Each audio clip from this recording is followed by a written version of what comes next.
कुछ आज ऐसा। मैं आपको ऐसी अलग अलग कहानियां बताने वाली हूँ जो किसी जी। ने नहीं सुनी होगी। तो मैं पहले आपको कमाटीपुरा की एक स्टोरी सुनाती हूँ। सो बेसिकली क्या होता है, एक आदमी होता है, वो कमाटीपुरा जाता है कि मैं आपको जो आप रकम बोलोगे उतना आपको पे करूंगा, बट Okay. मेरी एक शर्त है कि एक हफ्ते के लिए आपको मेरे साथ चलना पड़ेगा। ऐसे घर पे लेके जाता है जो शमशान के पास होता है। अपना माइंड चला के उस लेडी को कोई चीज खिला देते कि इतने में आदमी आके उनका गला काट देते हैं। कि जो लाशें होती है उनपे ना कीड़े वगैरह सब लग चुके होते हैं, मतलब वो इतनी पुरानी डेड बॉडीज होती हैं, वो अपना मानसिक संतुलन खो बैठती है और दोनों को मार देती है। उसमें मेरे कहती है रोंगटे कि- खड़े होने वाले हैं ये सच में। यहाँ पे कुछ वाइब्रेशन हुई है सच में। हाँ, तो उसकी डेड बॉडी जब देखने गए तो वो ऐसे लग रही थी काफी दिन से मरी पड़ी है। उनके साथ इतना बुरा होता था, उन्हें चेन से बांध के रखते थे, उन्हें पीटा करते थे। हॉस्पिटल के ड्यूरेशन में 9,000 पेशेंट्स मरे थे। उन डॉक्टर्स को वो पेशेंट्स दिखने लग गए एक एक करके। बहुत ही मिस्टीरियस वे में मौत भी हो जाती है। आपको फेस पे नोच रखा होता है, कंप्लेन करते हैं कि उन्हें पैरानॉर्मल चीजें दिखती है। सो नमस्कार, आप सभी का स्वागत है सागर तिवारी चैनल पे। तो आज मेरे साथ में है एक ऐसी गेस्ट जो सुनाती हैं, डराती हैं, भूतिया कहानी बता के। तो हम वेलकम करते हैं पहले मुस्कान खन्ना जी का। Thank you so much for. कैसे हैं मुस्कान आप? मैं बढ़िया, आप बताओ। तो आप ये जो कहानियाँ बताते हो, पहली बात तो मेरे को भी डर लगा था। मैं आपको बता देता हूँ कि मेरे को डर कैसे लगा था। मैं इंस्टा स्क्रॉल कर रहा था, आई सॉ योर रील, और वहाँ पे जब मैंने इनकी कहानी सुनी ना, मेरे को डर लग गया। मैंने लगा एक पैरानॉर्मल इन्वेस्टिगेटर को डर लग गया, तो भाई इनको ना अप्रोच करना ज़रूरी है। फिर मैंने इनको अप्रोच किया और मैंने सोचा कि इनकी कहानी इनकी मुँह जुबानी से आपको सुनवाऊँ। और क्या ये जो कहानियाँ आप बताती हो, सुनाती हो, ये रियल होती हैं या किताबी कहानियाँ होती हैं या आपको कोई और बताता है? नहीं, सो एक्चुअली ना जितनी भी कहानियां मैं सुनाती हूँ सब रियली होती है, क्योंकि Okay. मैं ना घोस्ट स्टोरीज के साथ साथ रियल केसेस, मिस्ट्री वगैरह सब कुछ ही बताती हूँ। सो सारी रियली होती हैं। बट बोलते हैं ना कि हर कहानी के पीछे एक राज भी होता है। तो बिल्कुल। कभी हाँ, तो कभी कभी ऐसा भी होता है कि उसके पीछे जो राज होता है ना वो इतना ज़्यादा अजीब होता है कि समझ नहीं आता कि ये असली में हो भी सकता है कि नहीं। वो इतना फिक्शनल साउंड करता है। राज मूवी याद आ गई मुझे ये समझ के। चलिए, तो ये तो बहुत अच्छी बात है। तो आज क्या हम हमारे गेस्टों को बताएंगे, और आप कौन सी ऐसी स्टोरीज हैं रियल बेस्ड वाली जिसको सुन के इनकी और मेरी रूह कांप जाए, तो कुछ आज ऐसा? मैं आपको ऐसी अलग अलग कहानियां बताने वाली हूँ जो किसी जी। ने नहीं सुनी होगी, क्योंकि वो मेरे को भी ना अलग सोर्सेज से ही पता चली थी। अब I can Okay. Not reveal, but Obviously, that should be confidential, yeah. कुछ चीजें अगर राज रहे तो बेहतर रहता बेहतर है, क्योंकि राज की बातें तो बहुत रहनी चाहिए, तभी तो वो राज कहलाएंगे। Yes. जी, तो ठीक। बताइए फिर कुछ कहानी। तो मैं पहले आपको कमाटीपुरा की एक स्टोरी सुनाती हूँ। Okay, Kamathipura Bombay, right. Red light area, right? Yes, Asia का second largest red light area. अब कमाटीपुरा एक ऐसी जगह है जहाँ पे ना हॉरर तो होते हैं, पर बहुत अलग अलग तरीके के हॉरर होते हैं। सिर्फ भूत प्रेत वाले नहीं, बट एक जो इनह्यूमन स्टाइल में होते हैं वैसे हॉरर भी होते हैं। पर ये जो स्टोरी है वो सबका एक मिक्सचर है। सो बेसिकली क्या होता है, एक आदमी होता है, वो कमाटीपुरा जाता है। कमाटीपुरा जाके वो एक औरत से, जो वहाँ पे एक वर्कर होती है, उनसे बात करता है और बोलता है कि मैं आपको जो आप रकम बोलोगे उतना आपको पे करूंगा, बट मेरी एक शर्त है कि एक हफ्ते के लिए आपको मेरे साथ चलना पड़ेगा और मेरी बीवी की तरह रहना पड़ेगा। ओके। सो उस आदमी की ना कोई बीवी नहीं होती, एंड उसने अपनी फैमिली वगैरह में सब जगह बोल रखा होता है दैट ही इज मैरिड। तो वो उस औरत से बोलता है कि सिर्फ मेरी फैमिली को दिखाने के लिए आपको एक नाटक करना है मेरे साथ, और मैं आपको एक फंक्शन पे लेके जाऊंगा और आपको मेरे बीवी जैसे रहना है। मैं आपके साथ कुछ भी नहीं करूंगा, कुछ गलत नहीं करूंगा, आपको अलग रखूंगा, पर आपको बस मेरे साथ ये नाटक रखना है, और उसके लिए आप मुझे जो रकम बोलोगे I will pay you that. Okay. अब ये इतना अच्छा ऑफर होता है कि वो लेडी भी मना नहीं कर पाती। वो लेडी भी एग्री कर जाती है, एंड उसके अगले दिन ही वो उस आदमी के साथ चली जाती है।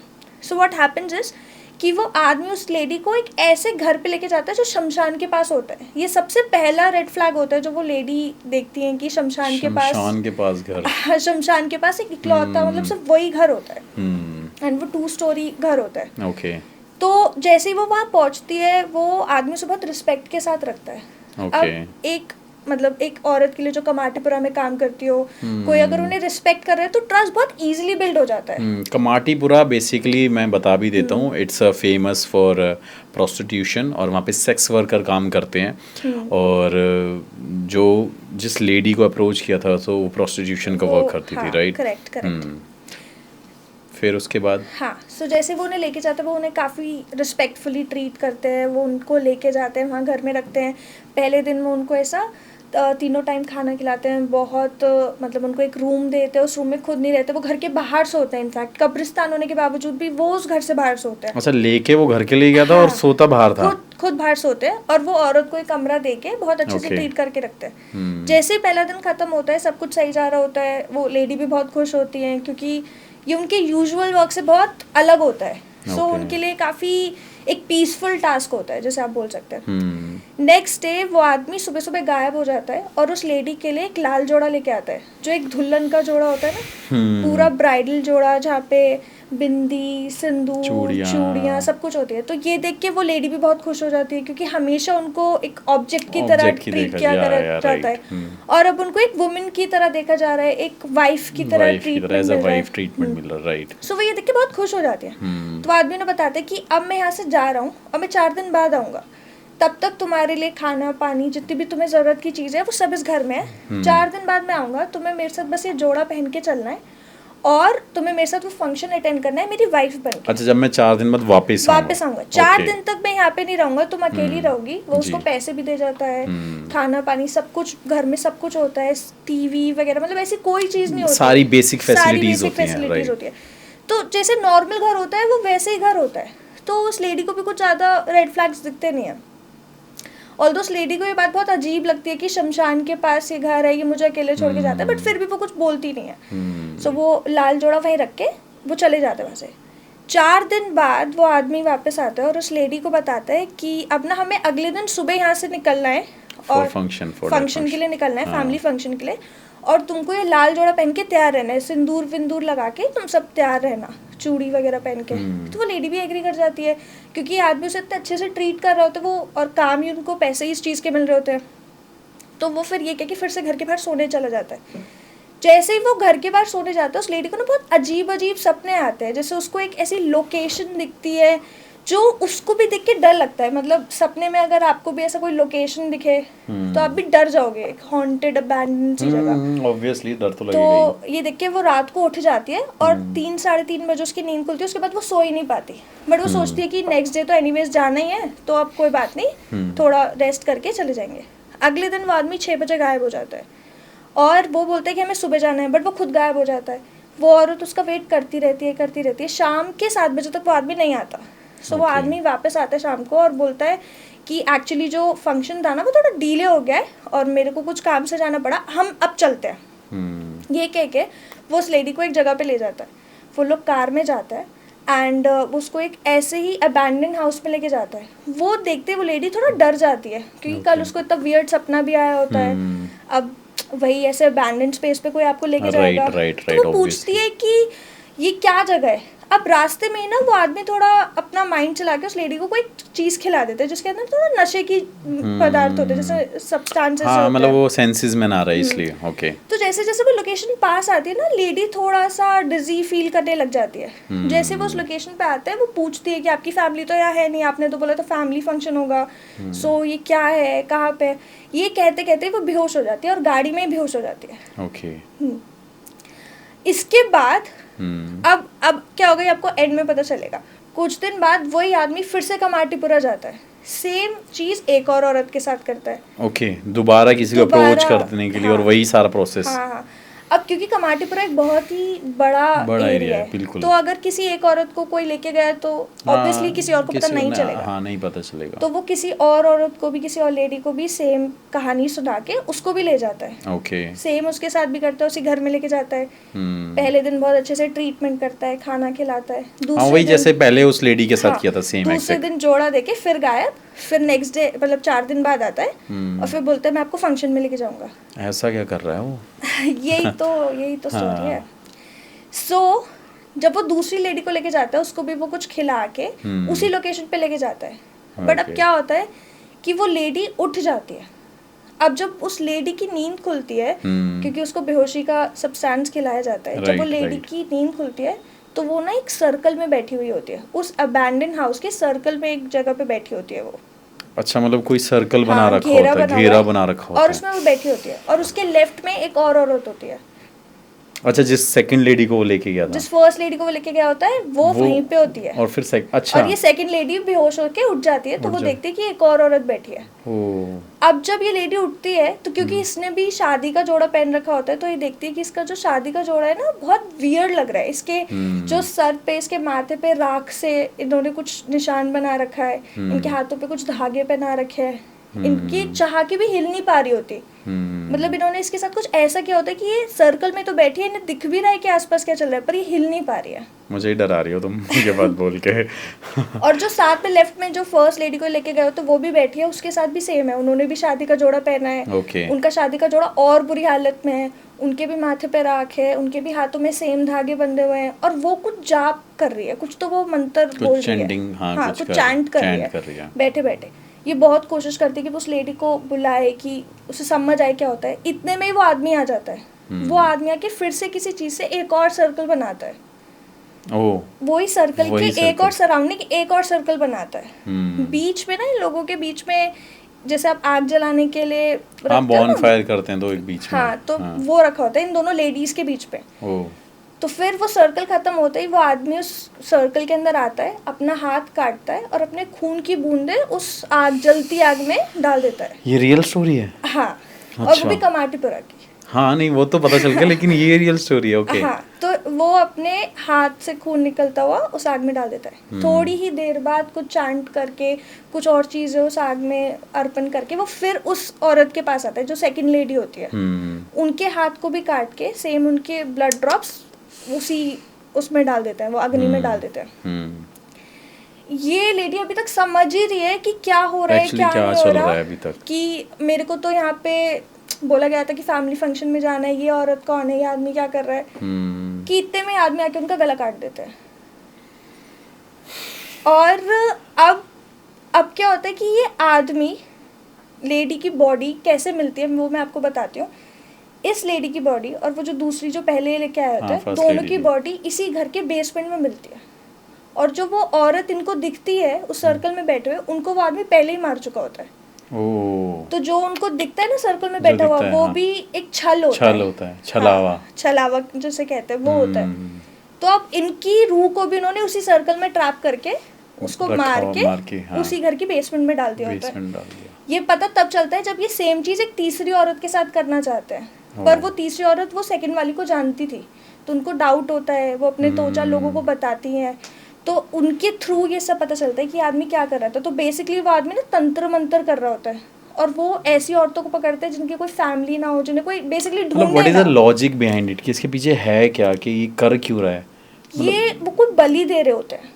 अब बलि तो औरत की देना चाहते थे, पर अब किसी ऐसी औरत को किडनैप करते, हाँ, वो जिसको पुलिस ढूंढे तो वो पकड़े जाते ना। तो उन्होंने एक ऐसा प्लेस, ऐसी लोकेशन ढूंढा जहाँ पे ज्यादा फर्क ना पड़ता अगर कोई गायब हो गया। तो Kamathipura was the best place, क्योंकि यहाँ पे औरतों के साथ वैसे ही ऐसी चीजें होती है, रिस्पेक्ट नहीं मिलती, ऑब्वियस सी बात है, तो उन्हें ढूंढेगा कौन। तो पुलिस वैसे भी ऐसी जगह पे इन्वॉल्व नहीं होती। तो वो कमाटीपुरा की ही औरतों को टारगेट कर रहे थे, बट वो तीसरी औरत के थ्रू ये पकड़े गए।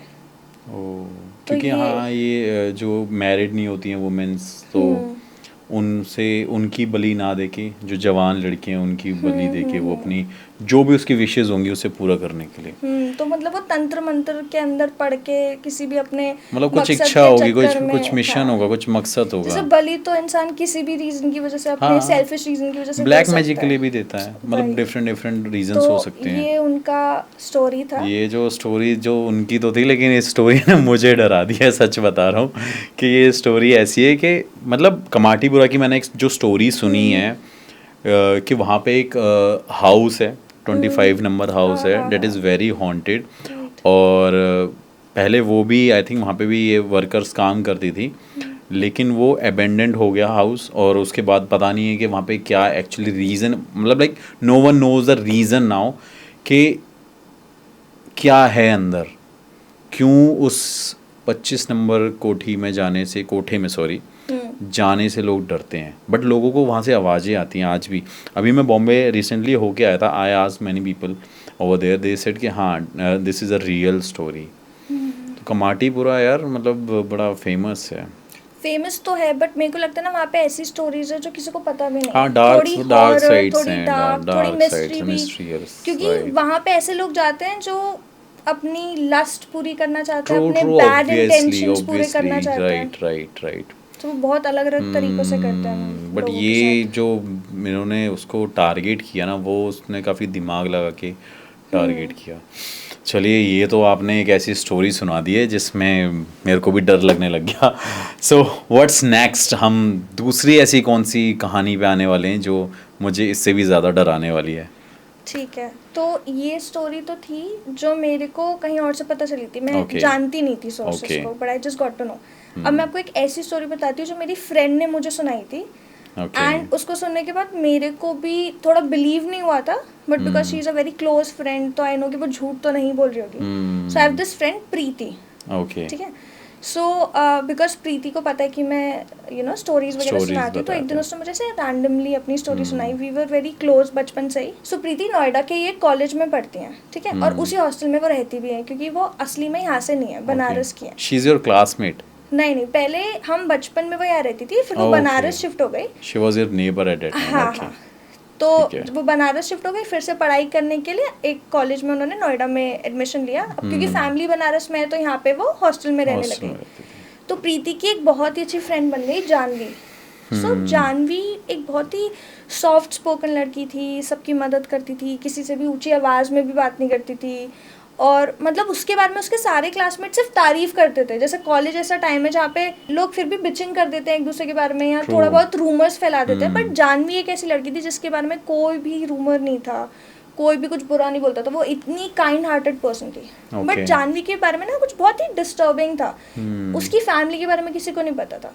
इनफैक्ट प्रीति जो उसकी रूममेट भी थी, उसकी इतनी अच्छी दोस्त भी थी, उसको भी उसकी फैमिली के बारे में नहीं पता था। ओके। जब भी कोई उसकी फैमिली के बारे में पूछता था कि आपकी फैमिली के बारे में बताओ, कहाँ से हो, वो बस बात टाल देती थी। तो सबको एक टाइम पे लगा कि शायद ये अनाथ है और ये इनके लिए बहुत सेंसिटिव टॉपिक है, तो नहीं पूछना चाहिए। ओके। अब आप क्यों किसी को उनकी बैड हाँ, मेमोरीज। फिर वो थोड़ा हर्ट होता है वो। हाँ, तो वो सब क्या करते हैं कि उससे एक टाइम के बाद पूछना बंद कर देते हैं। अब 3 साल के अंदर ऐसे बहुत इंस्टेंस आते हैं जब बच्चों की छुट्टियां पड़ती है, तो जानवी कभी अपने घर ही नहीं जाती थी। कभी वो प्रीति के घर जाती थी एक महीने के लिए, कभी Okay. किसी दोस्त के घर, कभी कहीं घूमने चली गई, कभी कहीं कभी कहीं, बट वो अपने घर कभी नहीं गई। तो क्यों, फिर किसी को पता भी नहीं चला कि वो जेन्युइनली रहती कहाँ है। अब 3 साल खत्म हो गए, कॉलेज जैसे ही खत्म हुआ, जानवी से सबका टच खत्म हो गया। जानवी ने सबके कॉल उठाना बंद कर दिए, सबसे बात करनी बंद कर दी, किसी को बताया नहीं, इंस्टा पे नहीं थी वो, फेसबुक पे नहीं थी, व्हाट्सएप पे भी नहीं थी, किसी को जवाब तक नहीं देती थी। तो सबको मतलब टेंशन होने लग गई। तो सबने सोचा कि ये डिग्री लेने तो आएगी, कोई अगर पढ़ाई कर रहा है तो डिग्री तो लेगा, करने आते हैं डिग्री। Of course. तो जब डिग्री लेने का भी टाइम आया तो बच्चों को एक टाइम पीरियड मिलता है ना, सब अलग अलग दिन पे आते हैं, सबने अलग अलग दिन पे वेट भी करा, जानवी आई ही नहीं। तो अब लोगों को टेंशन होनी स्टार्ट हो गई कि कहीं इसके साथ कुछ बुरा ना हो गया हो, कहीं ना कहीं चोट ना लग गई हो, इनकी कोई फैमिली भी नहीं है। जो वो शायद आ रही हो तो उस टाइम पे कुछ ना कुछ इंसिडेंट ना हो गया 3 साल के बाद जो टाइम पीरियड होता है हाँ, डिग्री मिलने से ऑब्वियसली वो पहले, वेट करते हैं। हाँ। क्या बोलते हैं उसको, ऐसे कैप फेंकते हैं, what we called that word, I think ceremony type होता है ना कुछ। ग्रेजुएशन सेरेमनी होता है, ग्रेजुएशन सेरेमनी, राइट। तो उस पे भी नहीं आई। सो सब लोग बहुत वेट करते हैं, फिर सब लोग चिंता में आ जाते हैं। सबसे ज्यादा चिंता होती है प्रीति को, क्योंकि जानवी और प्रीति रूममेट्स होते हैं। हाँ। तो when you are living with someone 3 साल के लिए, तो आपको एक उसके कनेक्शन तो वो बन बॉन्ड जाता हो है। जाता है, राइट। तो अब वो आई भी नहीं, उनको डर भी लग रहा था। तो प्रीति ने क्या करा कि बहुत कोशिश करी कि अब इनकी लोकेशन पता लगाओ, ये कहाँ रहती थी। तो उन्होंने कॉलेज से भी बात करने की कोशिश करी कि देखो ये ऐसे गायब है आपकी स्टूडेंट, तो आपको थोड़ा तो टेंशन होना चाहिए। आप कुछ, आपके रिकॉर्ड्स होते हैं, ऑब्वियसली कोई एडमिशन लेने जाते हैं तो रिकॉर्ड्स तो देता ही, अपनी इन्फॉर्मेशन देता है। तो उसने बहुत कोशिश करी उसे कॉलेज से मिले, पर उसको नहीं मिली। तो फिर उसको एक बार याद आता है कि जानवी ने ऐसे घूमने गई थी और उसने रूम बुक करवाया था, और प्रीति भी वहाँ पे थी। तो अब रूम बुक करवाने के लिए आपको आधार कार्ड तो देना ही पड़ता है, आप कहीं पे भी जाओ। हाँ, तो बुकिंग के लिए। हाँ, बुकिंग सारी प्रीति ने करी थी। तो वो आधार कार्ड जानवी को याद आ गया कि उनके 2 साल पहले फ़ोन में कहीं ना कहीं वो आधार कार्ड होगा। Okay. आधार कार्ड में उनका एड्रेस होगा। तो बहुत अपने पुराने फ़ोन में देखती हैं, वो फ़ोन बीच में बदल भी जाता है, पुराने फ़ोन में जाके देखती हैं, गूगल अकाउंट्स में देखती हैं, तब जाके उनको वो आधार कार्ड भी मिल जाता है। अब उनको पता चलता है कि जानवी नोएडा में ही रहती है। नोएडा के एक गाँव में जानवी रहती थी और वो कॉलेज भी नोएडा में था। तो काफ़ी वियर्ड बात है कि आपका कॉलेज भी उसी जगह है, आपका घर भी उसी जगह है, फिर भी आप हॉस्टल में रह रहे हो। हाँ, तो आप क्यों अपनी फैमिली के साथ नहीं रहना चाहोगे? तो ये देखने के बाद जानवी के घर पे जाती है प्रीति, 4-5 और लोगों को इकट्ठा करके प्रीति डिसाइड करती है कि वो जानवी के पास जाएंगे जी। तो जैसे वो जानवी के घर के मतलब उस गांव में पहुंचता है तो बहुत लोगों से पूछते हैं, तो वो पूछते हैं कि आपको इस घर में क्यों जाना है। सब वियर्ड रिएक्शंस देते हैं कि इस घर में, जब ये सारे वहाँ जा रहे हैं, हाँ, जब वो गांव में जा रहे पता करने के लिए कि ये जानवी को क्या हुआ, जानवी शायद अपने घर पे हो, तो वो जिस भी गांव वाले से पूछते हैं कि एड्रेस बताओ, सब बहुत वियर्ड रिएक्शन देते हैं कि आपको इस घर में क्यों जाना है, यहाँ पे तो कोई रहता ही नहीं है। यहाँ पे एक लड़की आती है जो रहती है बेटी जानवी, और वो भी बहुत महीनों में, 4-5 महीने में 1-2 बार आती है, आप क्या करोगे जाके? तो सब बहुत शक की निगाह से देखते हैं, क्योंकि ना तो जानवी के पेरेंट्स को कभी किसी ने उस गाँव में देखा होता है, ना तो जानवी को कोई इतना जानता है। वो घर एक्चुअली जानवी के दादा दादी का होता है। अच्छा। तो जैसे ही उन लोगों की डेथ हुई होती है वहाँ पे बट नेबर्स को पता है यहाँ जानवी नाम की लड़की, हाँ, जानवी रहती है क्योंकि दादा दादी का घर था। दादा दादी का घर था, ओके। पर कभी उनके पेरेंट्स को भी नहीं देखा, बहुत पहले 1-2 बार कभी देखा होगा तो तब, बट किसी को नहीं पता, कोई बातचीत भी नहीं है। सब कहते कि ये तो अजीब सा है, और वो भी जो गाँव है उसके कोने में जाके घर था, तो कोई ज़्यादा जाता भी नहीं था वहाँ पे। तो ये सब देखे ना प्रीति बहुत ऑकवर्ड फील करती है कि ये क्या हो रहा है, गांव वाले ऐसा क्यों बोल रहे हैं, और जानवी कभी यहाँ पे आती क्यों नहीं थी इतना पास होने के बावजूद, क्योंकि कॉलेज उनके घर से ज़्यादा दूर भी नहीं था, सिर्फ 1 घंटे का मुश्किल से रास्ता होगा। तो इसके बाद प्रीति डिसाइड करती है कि अभी ना पुलिस में रिपोर्ट करने का टाइम आ चुका है, क्योंकि हो सकता है जानवी के साथ कुछ बहुत बुरा हुआ है। तो पुलिस को इन्वॉल्व करती हैं, पुलिस आते हैं, वहाँ पे गांव वालों से बात करते हैं और डिसाइड करते हैं कि अब घर में जाना ही पड़ेगा, क्योंकि वो घर का ना हालत भी कुछ ऐसी थी, घर के बाहर इतनी गंदगी थी, कोई आएगा जाएगा नहीं तो ऑब्वियसली वो रहता ही है। घर देखने से भी बहुत पुराना अबैंडन टाइप्स लग रहा था।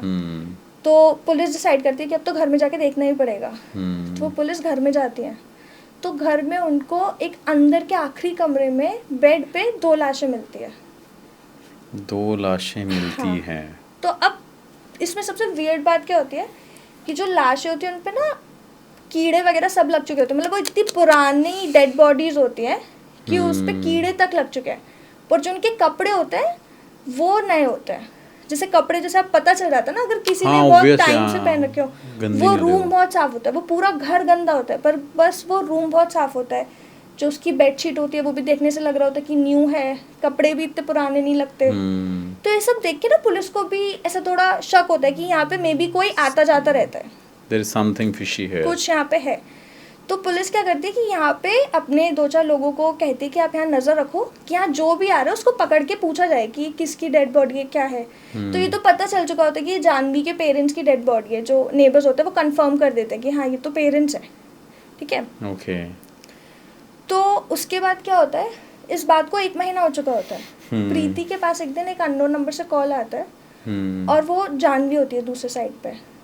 और जानवी बोलती है कि मुझे पता है तुम क्या कर रही हो और तुम्हारी वजह से मेरा बहुत प्रॉब्लम हो गई है, मैं एक चीज़ छुपाना चाहती थी, तुमने वो सबके सामने ला के रख दी है, अब तुम मुझे यहाँ पे इस लोकेशन पे ढूंढने आओ। और वो दिल्ली की एक लोकेशन बोलती है कि अब तुम यहाँ पे आओ और मुझे तुमसे बात करनी है। ये देख के प्रीति वहाँ पे जाने का डिसाइड करती है पुलिस को लेके, क्योंकि अब ये बहुत ही एक केस बन चुका होता है ना, अब तो ये मर्डर केस बन चुका होता है। राइट।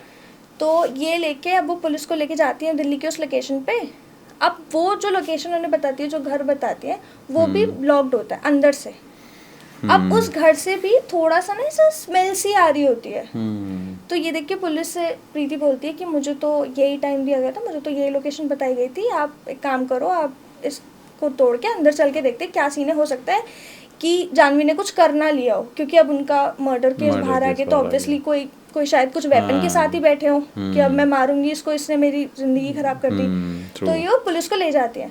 अब जैसे वो पुलिस को लेके जाती है वहाँ पे, तो जानवी एक्चुअली पंखे से लटकी हुई उनको मिलती है एक स्टेट में, वो सुसाइड कर चुकी होती है और उनके हाथ में एक सुसाइड लेटर होता है जो उन्होंने पकड़ रखा होता है, और उनका फेस बहुत क्रीपी लग रहा होता है। जैसे अब कोई पंखे से लटका है तो उनके मुंह पे थोड़ा डिस्ट्रेस आना चाहिए, बट उनके मुंह पे स्माइल होती है एक अजीब तरीके की, और उनके हाथ में एक सुसाइड लेटर होता है। उस सुसाइड लेटर में वो कन्विंस मतलब वो बताती हैं कि उन्होंने अपने माँ बाप को क्यों मारा, वो पूरा कन्फेस करती हैं।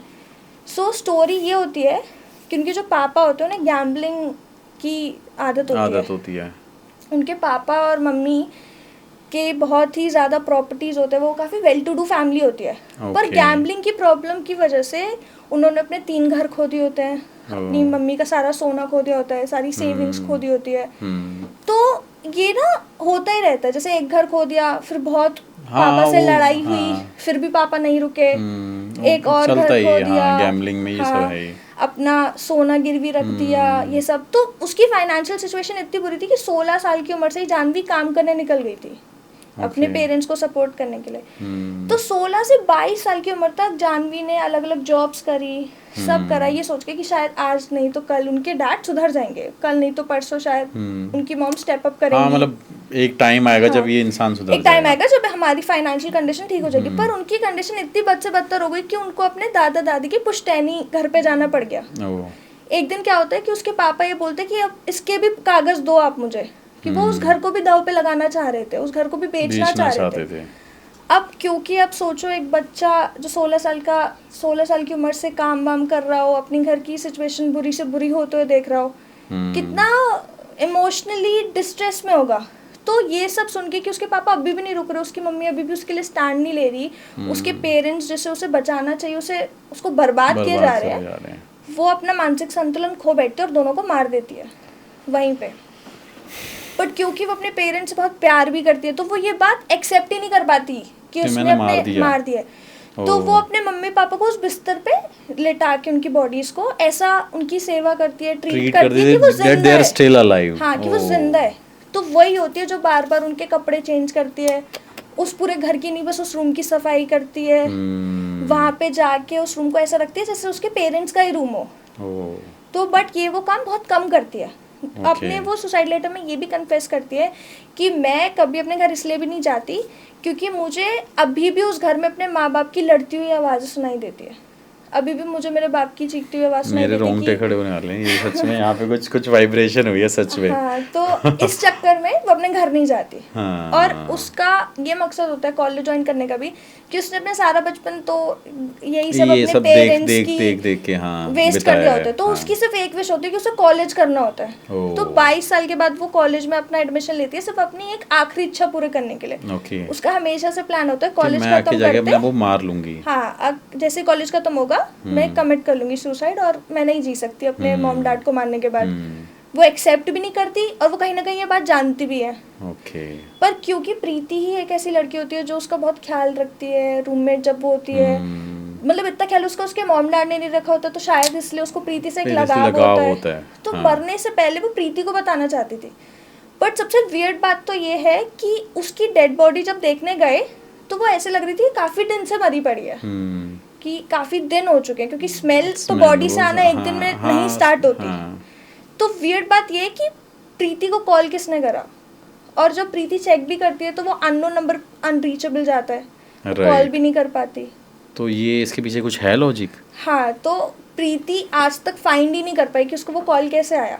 लॉजिक उसको जो ये लगता है कि मे बी जानवी ने उसे कनेक्ट करा, मे बी स्पिरिचुअली, हाँ, कि आत्मा कनेक्ट कर रही है, आत्मा कर रही है सब कुछ। ऐसा हुआ हो कि उसको सपने में आया हो, क्योंकि उसको यकीन ही नहीं हुआ ना, कॉल मतलब कॉल आ रहा है, इन्फॉर्मेशन आ रही है, लेकिन उसे लग रहा है कि शायद मतलब जो कंक्लूजन निकलता है कि हाँ यार इस टाइम पे शायद उसकी आत्मा से कनेक्ट कर रही है, बात करियो, क्योंकि ना तो वो कॉल हिस्ट्री में 2 सेकंड से ज्यादा की कॉल है, ना तो वो नंबर रीचेबल है, ना तो प्रीति की जब इन्फॉर्मेशन निकली पुलिस ने बाद में निकालने की कोशिश करी तो वो उनको नंबर मिल पाया किसका है कैसा है।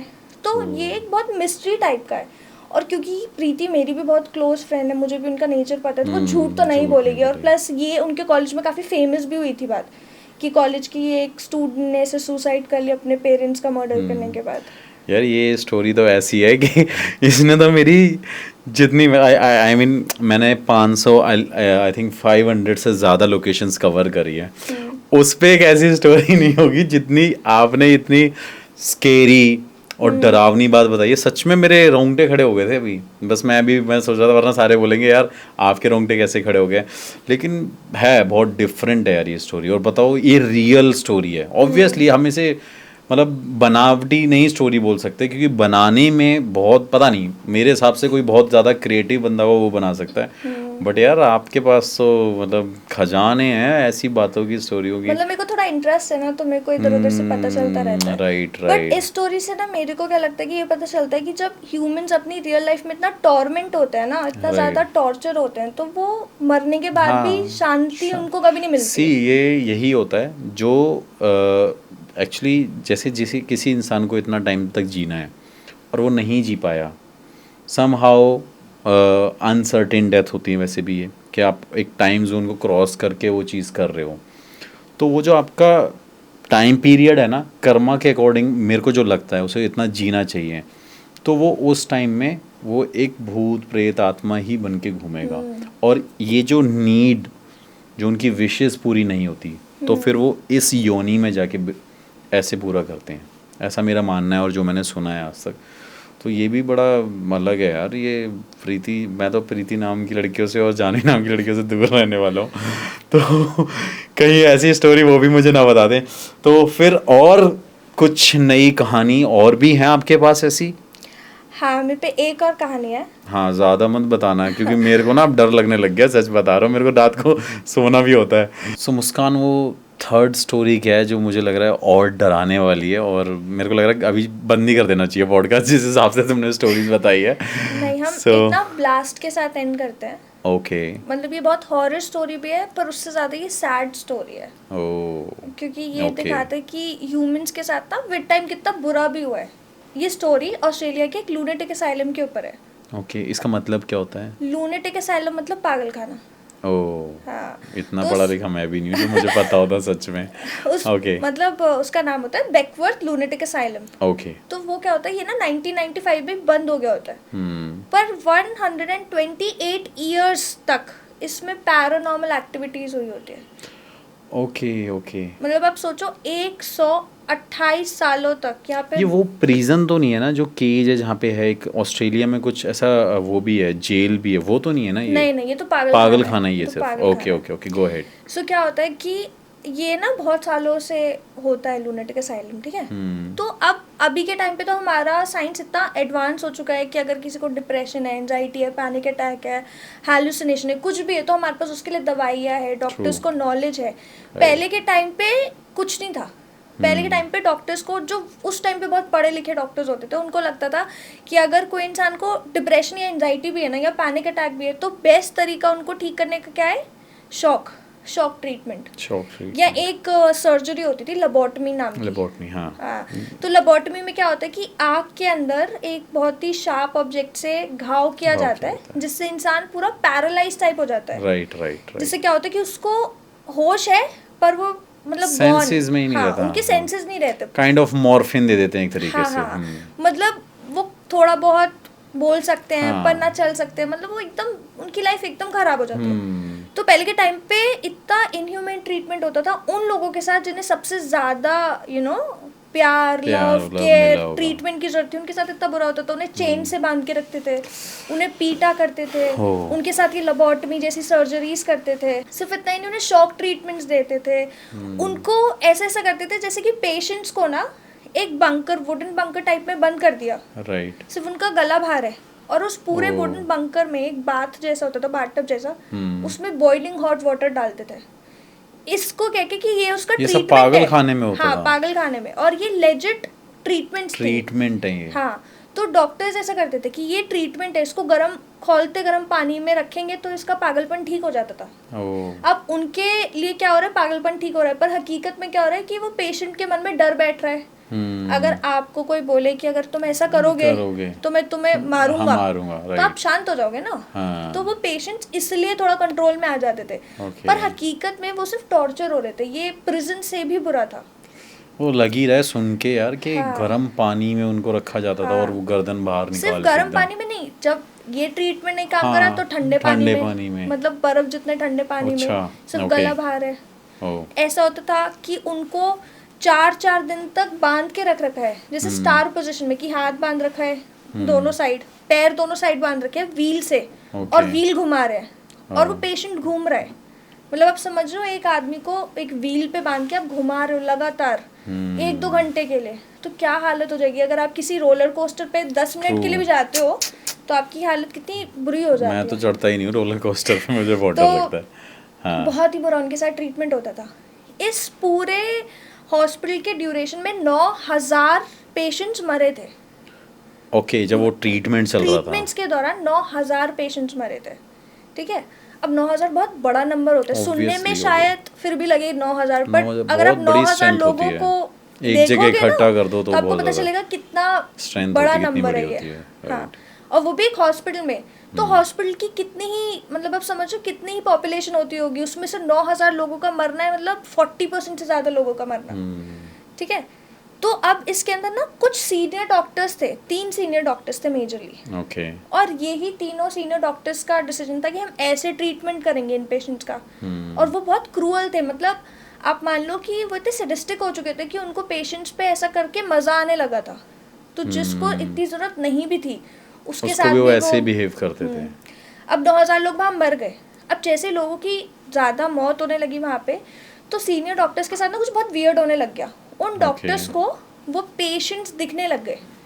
अब या तो आप इसको ये भी मान सकते हो कि ये स्पिरिट नहीं, पर उनका मेंटल गिल्ट था, कि उनको मेंटली इतना गिल्ट हो गया, उनको हरास किया ना। हाँ, कि डॉक्टर्स को इतना गिल्ट हो गया, उन्हें सबकॉन्शियसली तो आपको पता ही होता है आप क्या कर रहे हो, तो उनको सबकॉन्शियसली इतना गिल्ट हो गया कि उनको दिखने लगे, उन्हें हैलुसिनेशंस होने लगे। तो धीरे धीरे करके जो सीनियर डॉक्टर वहाँ पे काम करते थे वो खुद वहाँ के पेशेंट बन गए। 3 डॉक्टर्स, डॉक्टर ही पेशेंट बन गए वहाँ पे। डॉक्टर ही वहाँ पेशेंट बन गए। अब क्योंकि वो पहले वहाँ डॉक्टर रह चुके थे, तो उनके साथ ऐसा इनह्यूमन ट्रीटमेंट नहीं होता था। पर फिर भी उन डॉक्टर्स की हालत हर रोज खराब पे खराब होती गई। वो सो के उठते थे तो उनके हाथों पे नील पड़े होते थे, उनके गले की तरफ ऐसा किसी ने गला घोटा वैसे निशान होते थे। वो और हर दिन बढ़ते दिन के साथ कंप्लेन करते थे कि उनको वो सारे पेशेंट्स दिखते हैं, उनको रात को आवाज़ आती है, उनको खिड़की में वो लोग दिखते हैं, उन लोग को बाथरूम में पानी की रिफ्लेक्शन में वो लोग दिखते हैं, उन लोगों की चीखें सुनाई देती है। उनकी हालत इतनी बिगड़ती गई कि कोई एक्सप्लेन ही नहीं कर पा रहा था। ऑल्दो यहाँ पे नर्सेज और डॉक्टर्स के साथ कोई भी कुछ नहीं कर रहा है, इनके साथ कोई भी, क्योंकि ऑलरेडी वहाँ पे डॉक्टर हुआ करते थे, तो ऑब्वियसली इनको थोड़ा तो स्पेशल ट्रीटमेंट मिल रहा था। फिर भी इनकी हालत सारे पेशेंट्स के मुताबिक बहुत बुरी थी।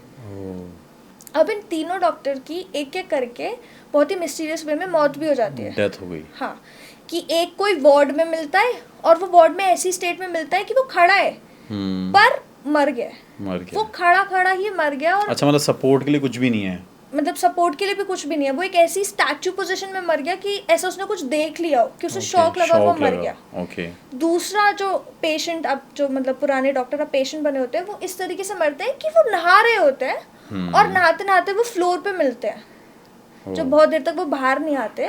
तो नर्सेज उन पे चेक करने जाती है तो वो देखती है कि वो फ्लोर पे गिरे पड़े हैं और उनकी हालत भी बहुत बुरी है। उन्होंने अपनी आंखों पे, फेस पे नोच रखा होता है, जैसे वो कुछ मतलब कुछ अपने आप में ही देख के डर रहे हो। मेरे को डर लग गया है ये बात सुन के। तो ऐसे तीनों डॉक्टर्स बहुत ही मिस्टीरियस वे में मर जाते हैं। कोई डॉक्टर या नर्स उनके साथ कुछ बुरा भी नहीं करता, उनको कोई ट्रीटमेंट भी नहीं दिया जाता, फिर भी उनकी हालत, उनके ब्रूजेस इतने ज़्यादा मिस्टीरियस होते हैं कि वो मर गए तो किसी को पता भी नहीं चला।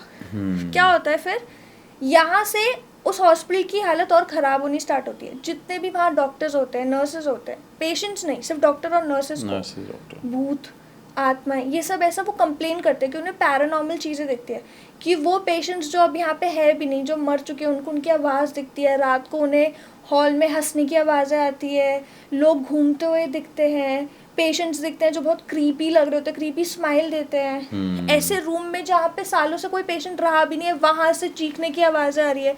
और ये सिर्फ डॉक्टर्स और नर्सेज के साथ होता है। ये 100 सालों से ज़्यादा तक चलता रहता है। सारे डॉक्टर्स, नर्सेज ये सब झेलते रहते हैं, चले ही जा रहे। और ऐसा नहीं कोई एक भी ऐसा बोल रहा हो कि उन्हें ये फील ना हुआ हो। हर डॉक्टर को ये प्रेजेंस फील हुई है। बट क्योंकि आप समझ लो 9,000 से ज़्यादा लोग वहाँ मरे थे, और अगर Right. आप किसी को इतना टॉर्चर करोगे तो कुछ ना ट्रू, कुछ तो ऑब्वियसली वो पेन में रहते हैं, हाँ। तो कुछ ना कुछ तो वो कहीं ना कहीं रिवेंज की फॉर्म में रिवेंज की मतलब फॉर्म में लेंगे। लेंगे। हाँ, तो वहाँ पे ऐसा भी होता है कि 100 साल के टाइम में बहुत सारे डॉक्टर और नर्सेस बहुत बीमार भी पड़ जाता है। अगर कोई मेंटली नहीं पड़ता तो कोई फिजिकली Okay. पड़ जाता है, किसी का एक्सीडेंट हो जाता है, Hmm. कोई वैसे मर जाता है, कोई हॉस्पिटल के अंदर होके सही सलामत चल रहा है बट थोड़ी देर में गायब। गायब हो तो गए। बहुत सारी ऐसी एक्टिविटीज होने के बाद जब वहाँ पे गवर्नमेंट का थोड़ा फोकस जाता है तो Focus जाता है। 1955 में फिर जाके ये हॉस्पिटल बंद होता है 128 सालों के बाद। ओ भाई साहब, अभी भी अगर जैसे ये एक टूरिस्ट स्पॉट बन चुका है अब, ये मतलब जो स्टोरी है, जो कहानी है तुम बता रही हो मुझे, सारी रियल है। ये सारे रियल है। वाओ। मतलब अगर आप चाहो आप ऑस्ट्रेलिया में ये जगह पे जा भी सकते हो और आपको ये प्रेजेंस फील भी होगी। आज भी ये टूरिस्ट लोकेशन है। Okay. यहाँ पे कोई जाता है ना तो वो ऐसी कंप्लेन करते हैं कि उनको उस असाइलम के बाहर विंडोज में कुछ दिखता है जैसे Okay. कोई है कि कोई presence उन्हें लगती है हाँ उनको। बुला रहा है, कोई उनको देख रहा है, कोई उनको स्टेयर कर रहा है। तो यहाँ पे बहुत लोग जाते भी हैं घूमने के लिए, मतलब जिन लोगों को शौक होता है। बट ऐसी जगह पे अगर आप ना ही जाओ तो बेटर है यार, क्योंकि ये तो हाँ कोई अगर आपके साथ वापस आ गया ना तो फिर तो आप वापस नहीं जा वापस पाओगे। नहीं जा पाओगे। सही बात है। ये तो- स्टोरी बड़ी डरावनी, खतरनाक, और सच में ये जो मतलब वो जो सैड वाला पार्ट तुमने बताया ना, वो वही है कि जिस तरीके से उनको ट्रीट किया करा जाता जा था, रहा वो that is a very sad part in this story. Actually ना यही सेम स्टोरी, मैं थोड़ा सा एक स्ट्रेच करता हूँ पॉडकास्ट 1 मिनट का, यही सेम स्टोरी और यही पागलपन का ट्रीटमेंट अगर आपने कभी सुना हो, लोहाघाट चंपावत, ओके हाँ, वहाँ पे एक डॉक्टर डेथ नाम का एक डॉक्टर होया करता था। अच्छा what he used to do कि उसके माइंड में एक कहते हैं ना सनक चढ़ जाना, तो वो क्या करता था कि उसको ये जानना था कि लोगों का दिमाग, दिल सबका सेम होता है, बट ये डिफरेंट कैसे परफॉर्म करता है। तो what he used to do, एक कोठरी थी, वो जगह थी मुक्ति कोठरी, और ऐसी जगह पे वो उनको लेके जाता था, पेशेंट्स को बोलता था कि जैसे कोई पेशेंट है, उसका रिलेटिव आया उसे एडमिट कराने, तो वो उनको डेट बताता था कि इस डेट पे शायद ये ठीक हो जाएगा। और जैसे वो कुछ टाइम तक के लिए एडमिट रहते थे, मतलब जितना मुझे पता है, even I have been there like 2 साल पहले, तो वहाँ पे वो क्या करता था कि वो जाता था और वहाँ पे वो बताता था कि इसकी डेथ इस टाइम पे हो जाती थी। और एक्चुअली जिन जिन लोगों को वो बोलता था कि इसकी डेथ होगी, तो लोगों को लगता था ये भगवान है, डॉक्टर डेथ, जो लोगों की डेट बता देता है डेथ की। और उन्हें बाहर से, फॉरेनर था वो, बाहर से अप्रोच किया गया था, यहाँ पे पोस्टेड हुआ था उत्तराखंड में, बिल्कुल टॉप लोकेशन पे।